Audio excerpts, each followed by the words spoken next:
मैं वीडी पारासर सहायक आचार्य।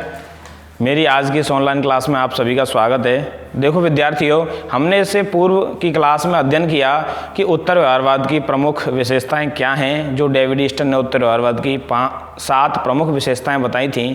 आज की क्लास में हम अध्ययन करेंगे व्यवहारवाद एवं उत्तर व्यवहारवाद। देखो विद्यार्थियों, द्वितीय विश्व युद्ध के बाद राजनीति विज्ञान में ये दोनों चीज़ें आई, व्यवहारवाद एवं उत्तर व्यवहारवाद। दोनों राजनीति विज्ञान में राजनीति विज्ञान को नवीन बनाने के लिए उसके विकास की अवस्थाओं के रूप में हैं। तो इनमें प्रमुख अंतर क्या हैं, व्यवहारवाद से उत्तर व्यवहारवाद क्यों अलग है, इसका हम बिल्कुल सरलतम रूप में अध्ययन करेंगे। देखो विद्यार्थियों, हमने ये जो सारणी बनाई है, टेबल बनाई है, उसमें हमने रखा है अंतर का आधार व्यवहारवाद और उत्तर व्यवहारवाद। पहला इसमें अंतर का आधार है कालक्रम के आधार पर। कालक्रम के आधार पर हम देखते हैं कि व्यवहारवाद द्वितीय विश्व युद्ध के बाद आया और उत्तर व्यवहारवाद 1969 से आया।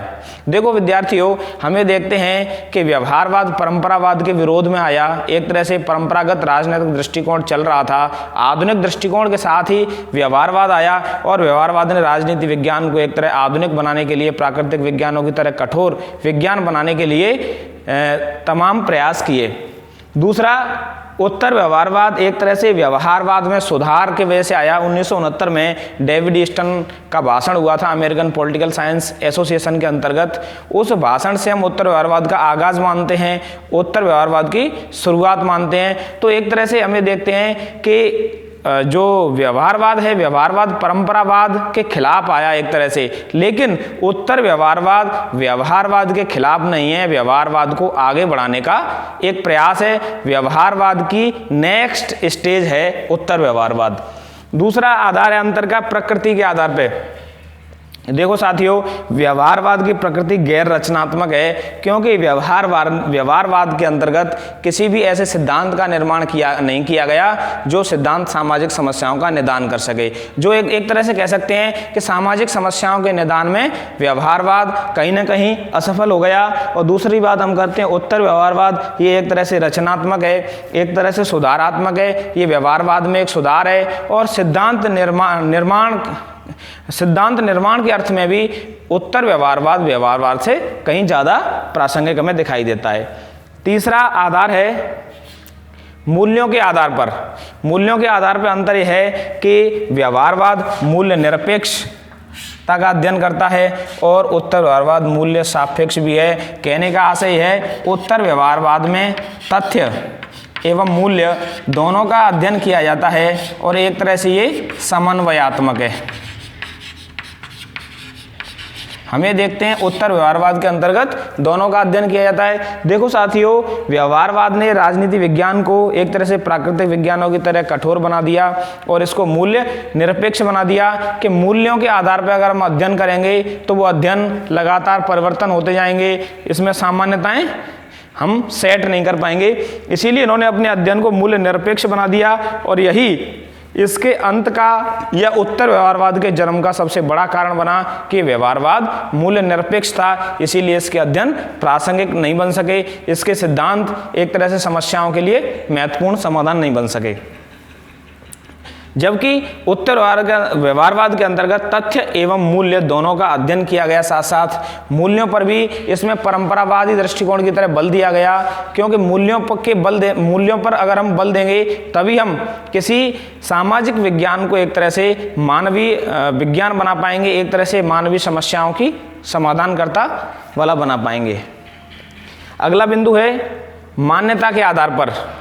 देखो विद्यार्थियों, व्यवहारवाद की मान्यता जहां राजनीति विज्ञान प्राकृतिक विज्ञानों के समान है। व्यवहारवाद ये मानता है कि राजनीति विज्ञान एक ऐसा विज्ञान है जिस तरह से प्राकृतिक विज्ञान है, फिजिक्स, केमिस्ट्री, बायोलॉजी, जिनमें चीजें अपरिवर्तनीय हैं, स्थिर हैं, ऐसे ही मानवीय व्यवहार में सामान्यताएं खोजी जा सकती हैं। व्यवहारवाद ये कहता है कि मानवीय व्यवहार में इस प्रकार की समानताएं, साम्यताएं खोजी जा सकती हैं कि जो पूर्व में भी थी, अब भी हैं और भविष्य में भी रहेंगी, और उसके आधार पर सिद्धांतों का निर्माण किया जा सकता है, निष्कर्ष निकाले जा सकते हैं।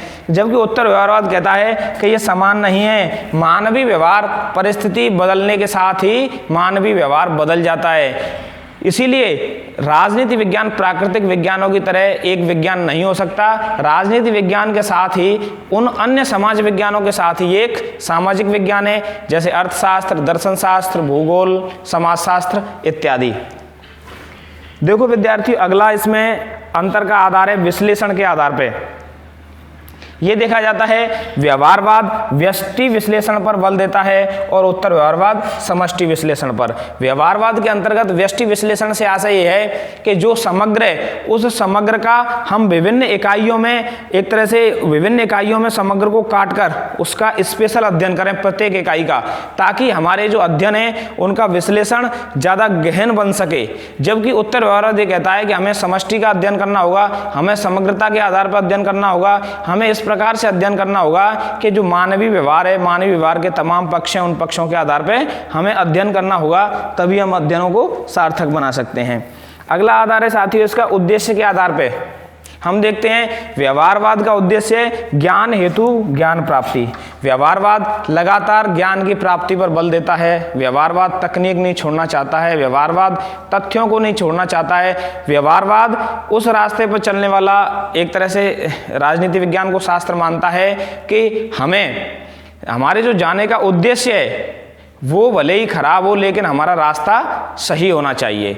वो एक तरह से तकनीकों पर बहुत ज़्यादा बल देते हैं, तथ्यों पर बहुत ज़्यादा बल देते हैं, भले ही हम ऐसे सिद्धांतों का निर्माण करें वो अप्रासंगिक हों।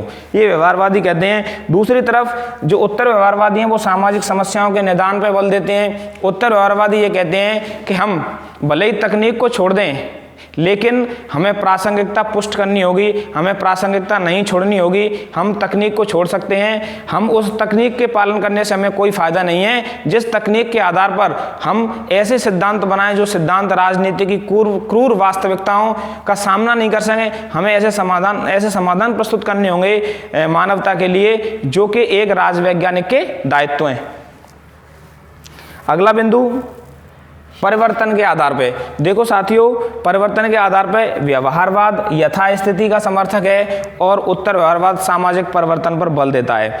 देखो साथियों, ये देखा जाता है कि व्यवहारवाद एक तरह से व्यवहार जो तकनीकें और प्रणाली शास्त्र है उसके कारण ये यथास्थिति का समर्थक बन जाता है, जबकि उत्तर व्यवहारवाद सामाजिक परिवर्तन की वकालत करता है कि राजनीति विज्ञान को नवीन समय में उठने वाली जो समस्याएं हैं, पूरी दुनिया की शाश्वत समस्याएं, उनके समाधान पर बल देना होगा, तभी वह वास्तविक राजनीति विज्ञान बन पाएगा।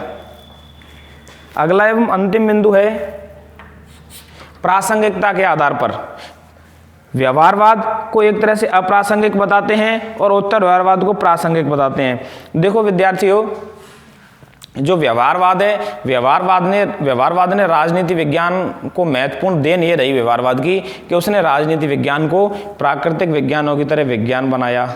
नवीन शब्दावली आई राजनीति विज्ञान में, नई तकनीकें आई, नई प्रविधियां आई, विश्लेषण के नए तरीके आए, गणितीय पद्धतियां आई, सारणीयन की चीज़ें आई व्यवहारवाद के आने से राजनीति विज्ञान में। लेकिन इन सब के बावजूद भी व्यवहारवाद ऐसे सिद्धांतों के निर्माण में असफल रहा जो तत्कालीन समस्याओं का समाधान प्रस्तुत कर रहे थे। जो उस दौर में 1960 के दशक में जो समस्याएं दुनिया के अंदर, देशों के अंदर पैदा हो रही थी, उनका समाधान व्यवहारवादी प्रस्तुत नहीं कर सके, क्योंकि तकनीक एवं तथ्यों पर उन्होंने बहुत ज़्यादा बल दिया और तत्कालीन जो समस्याएं थीं उन समस्याओं के लिए एक तरह से हम ये कह सकते हैं कि उन्होंने प्रासंगिकता को पीछे छोड़ दिया और तकनीक को आगे बढ़ा दिया, इसीलिए उसको अप्रासंगिक माना गया है।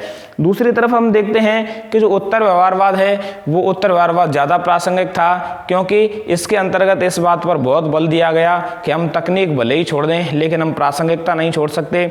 हम उन सामाजिक समस्याओं से मुंह नहीं मोड़ सकते जो एक राजवैज्ञानिक को जिनका समाधान प्रस्तुत करना चाहिए।